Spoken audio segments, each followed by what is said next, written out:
Hello guys. Okay, so if you change the temperature of the reaction, right?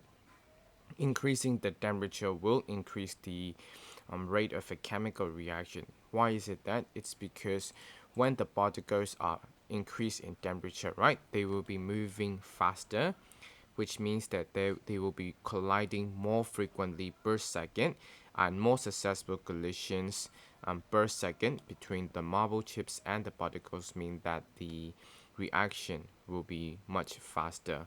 But try to remember here that okay, so the orange line is being done at a higher temperature, so you will notice that it will be the slope is much steeper, so the rate of reaction will be faster compared to our original temperature. But what you should notice here that although the reaction will be faster, the amount of CO2 we will produce in the end will be the same because we're using the same amount of reactants, only the temperature is different. Okay, all right. So the pressure of the reactants. If your reactant is a solid or a liquid, it will make no difference to the chemical reaction. But only when you're increasing the pressure of gas, it will increase the rate of reaction. Because why? Gas can be compressed by using pressure. Okay, but solid and liquid reactants, they will make no difference. Okay, what's the explanation behind this is because when you increase the pressure on gas, it will force the particles. Okay, so when you apply pressure, okay, on a container of a gas, it will compress the gas particles, meaning that now these particles will collide more frequently per second, and as usual, more successful collisions per second will cause the increase in the rate of reaction itself. Catalysts. So what are catalysts? So catalysts are the substances which can be used to make chemical reactions faster, but then they're not used in the products process, okay, meaning that their mass is unchanged and the catalyst will never cause any chemical change at the end of reaction. So the example that you need to learn is the decomposition of hydrogen peroxide. So hydrogen peroxide naturally won't break down into water and oxygen. It's a very long process. But if we add either manganese for oxide, okay, if we add either manganese for oxide or lead 2 oxide to the hydrogen peroxide, it will decompose very fast. But then, how do we know that manganese 4 oxide is acting as a catalyst for this reaction and not a reactant? Okay, so how you can do it is you can weight the catalyst manganese 4 oxide before the reaction. Let's say this is before the reactions is about 2 grams, right? So after the reaction has been completed, where you get water and oxygen, you can filter and dry this liquid again, and you will still get MnO2, which is going to be 2 grams as well, meaning that it is not used up in the process and it didn't cause any chemical change at all. It was just there to make the reaction a lot faster. Okay, so this is a commonly asked question. Describe a method to show that this can be any catalyst. Okay, that in exam is a catalyst and not a reagent. Okay, so you're going to weight it first, record the mass after the reaction, filter and dry the catalyst again using a filter paper, and your mass will still be the same. So catalysts. Okay, so this is some of the examples on experimental procedures. So when you add manganese 4 oxide into here, right? Try to imagine it this way. When you're adding it in, this bung is not closed in yet, meaning that when it starts to react, right? The oxygen gas here might be escaping fast.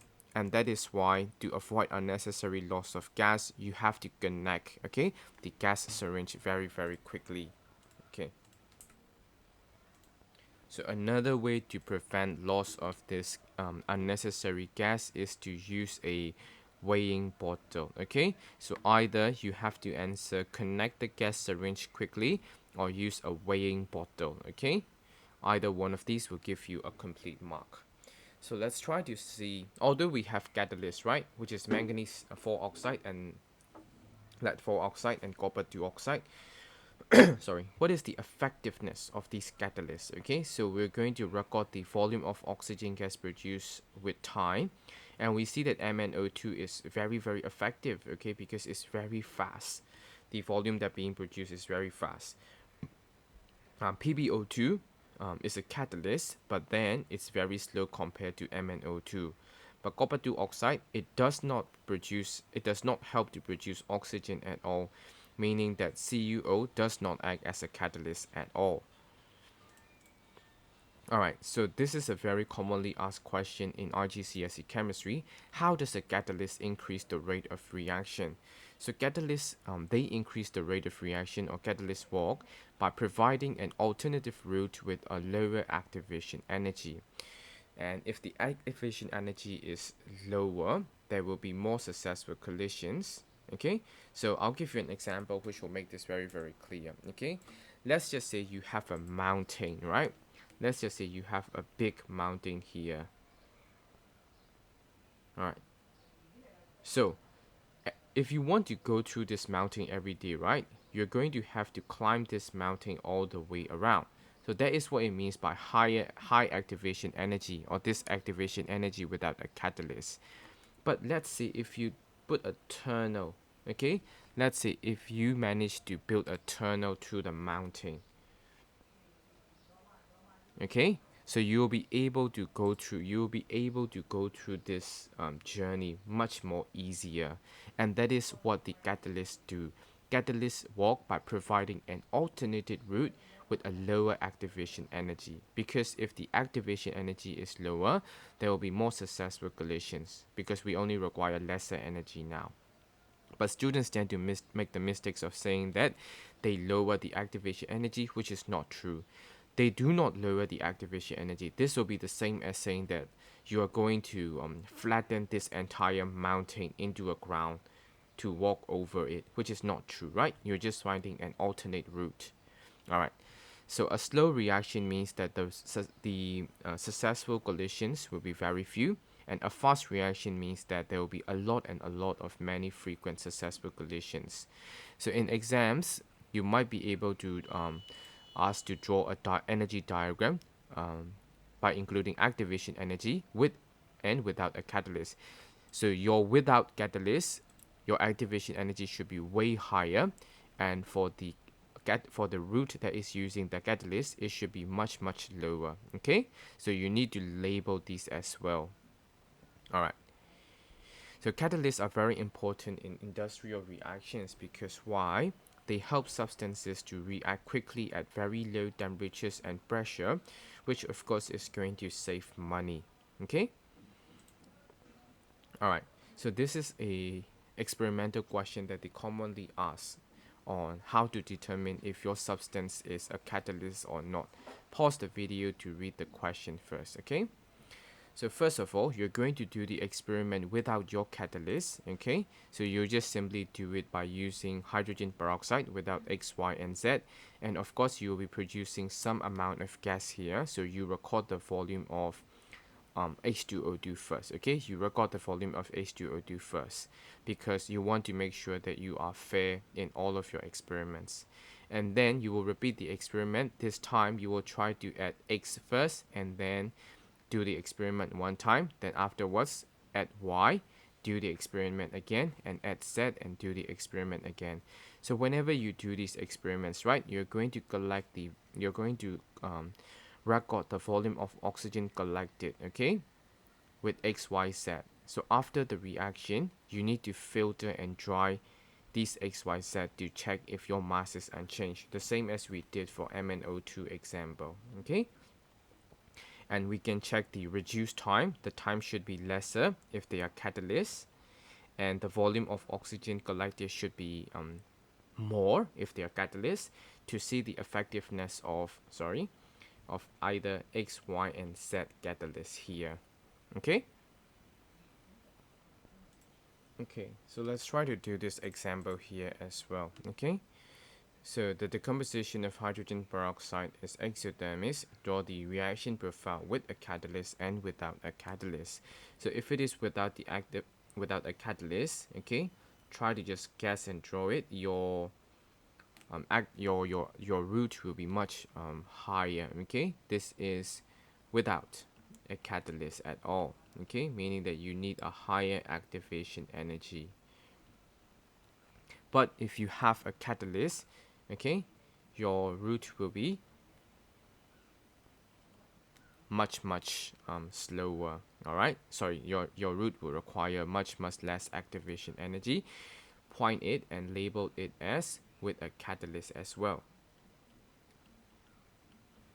and you simply get 2 marks from answering, drawing and labeling this one and this one. Let's try to summarize what we've learned so far in this part 2 video, okay? So if you increase the temperature of the reaction, it will increase frequency of successful collision and the rate of reaction. For pressure, it's only applicable for gas, okay? Because there will not be any change in solid or liquid reactants. So if you increase pressure on gas, you'll increase the frequency of successful collisions and the rate of reaction. So if you add in a catalyst, right, they will provide an alternative route for lower activation energy, which means that you'll have more frequency of successful collision and the increased rate of reaction. So then again, try to study what each of these factors, okay, try to study what increasing each of these factors mean, and then try to remember the information that I have put here. So in exam, you'll score around 2 marks for answering this and 1 mark for answering this information. All right. Okay, another thing to take care of here is this is coming from your maths knowledge as well, okay? So when you have a graph like this, right, you should definitely know for sure that your rate of reaction is very much faster in the first portion, okay? Because why? Because the graph is much steeper, okay? Meaning that your rate of reaction is very much faster. All right. And when you have a flat or horizontal, okay? When you have an almost horizontal line as this one here, meaning that your rate is becoming slower, or you can even say that the reaction has stopped actually, okay? Why? Because when you're using calcium carbonate and HCl acid, right, or any solid and acid, let's say, it is actually because the acid particles, the H plus particles, are being used up. It's gone already. There's no more to produce graph like this, okay? And the calcium carbonate or your solid will always be in excess. All right, so that is all for the video for unit 3, okay? Physical chemistry, rates of reaction. There will be a practice video that you should definitely do on. All right, see you guys again next time. Bye.